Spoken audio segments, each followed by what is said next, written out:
Hi guys! Thank you for watching these videos. I actually didn't think that anyone would. So when TikTok came to me and asked me to start making educational videos about acting, I was really nervous. I wasn't sure I was supposed to be in front of the camera at all. I'm more comfortable coaching actors. And I started doing basic videos about acting.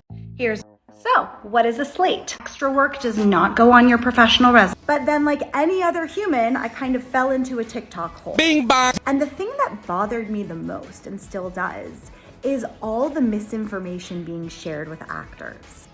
I have a soft spot for actors, I really do. When I moved out to LA, I was fresh out of a conservatory program. And while I knew a lot about acting, I could Meisner, I could Stanislavski, I could give you all of the different processes, I knew nothing about the entertainment industry, nothing. The only class we had taken in my conservatory program about the entertainment industry was an audition technique class where we learned two things. One was how to slate, and in that slate, we did profiles, and that was it. And two, we wrote letters to agencies. We had to write 3 letters and do our research on agencies. And my letters at the time were to the William Morris Agency, that's how old I am, it was William Morris Agency, UTA, and ICM. So that's how useful the class was. So when I got to LA, I knew nothing and I felt lost, and I sat in my apartment and watched TV for 3 years, basically, waited tables and partied. And then I quit. And I'm almost 40, so this is dating me. There wasn't like a lot, I mean, the internet was invented, I'm not that old, but there wasn't as much information as there is now. The problem now is there's too much information. So I get on TikTok, I type in acting tips, and there is a lot of information.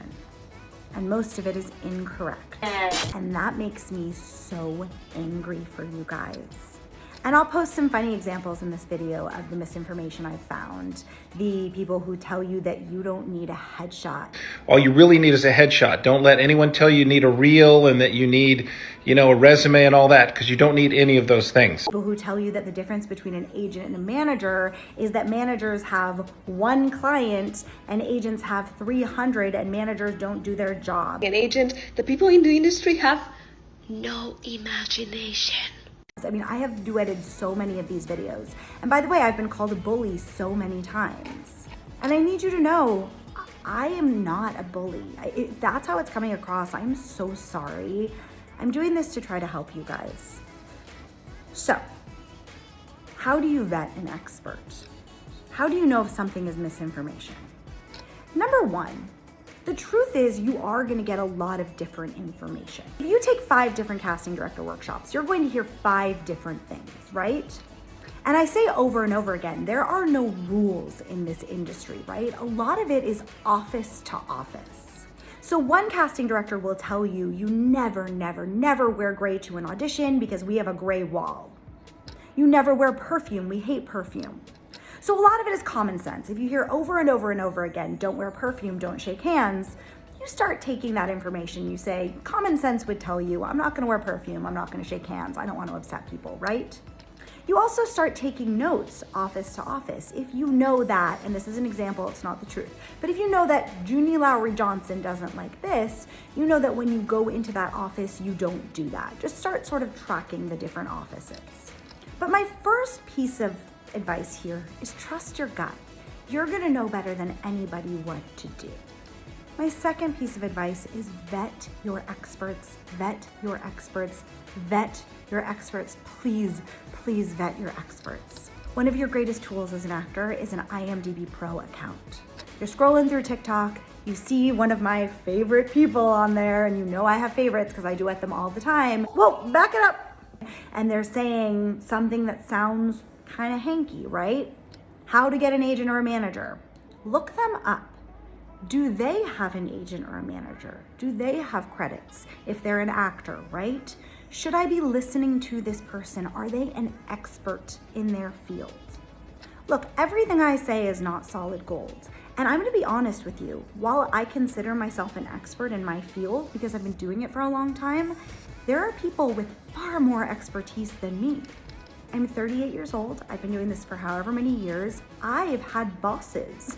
There are people far more senior than I. When I post a video, I get comments from people in my industry, my friends, who are like, hey, I do this differently. I am open to discussion. So vet and see, are these people experts? I try to follow all these people. I've looked them all up. 99.9% of the people posting are not experts in their field. Number 3, find your own experts. Find a team of people that you love. I always tell actors, surround yourself with a team. Make yourself a team that you love. If your team is not quite yet an agent, a manager, a publicist, find an acting coach, an acting teacher, people that you love and trust. I'm posting these videos to try to be your expert, or even if you don't want to call me an expert, to try to be a guide or a friend or someone to help you. There is enough free good information. But lastly, guys, you do have to pay for things, right? I'm giving out information on Instagram and TikTok, but it's a little bit of information. My clients get the most of it, so you do have to pay, right? When you study, the majority of time you are paying for it. So you can't expect to get everything for free. So allot yourself a certain amount of money every month to study. And I know that money does not grow on trees. So say this month is headshot month. Next month is improv month. The month after that is commercial month.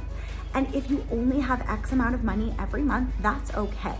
I'm in a group where they shame actors for not having enough money. Guys, it is okay to not have enough money to do all the classes every month. If your goal is headshots and that's all the money you have, then that's okay, and everything else needs to be free, so read your books and go on TikTok. But please don't let yourself be scammed, and don't let yourself get misinformation. I hope this is helpful. I'm gonna throw in some examples here. Why do we need them? Why do actors need agents? That is the greatest question. Okay, if you want to be famous, here's the formula. Actors do this. The big mistake that people make is trying to become super talented before they get into the film industry. Trying to get this certain level of talent in their minds so that they now feel qualified to step on set because they don't want to screw up. Difference between theatrical acting and screenplay acting. So acting in person, theater, plays, stuff like that, and acting for screens, TV, movies, commercials, those types of. I don't know what screenplay acting is, but let's keep going. Now let me show some examples of what I'm talking about. Mm-hmm.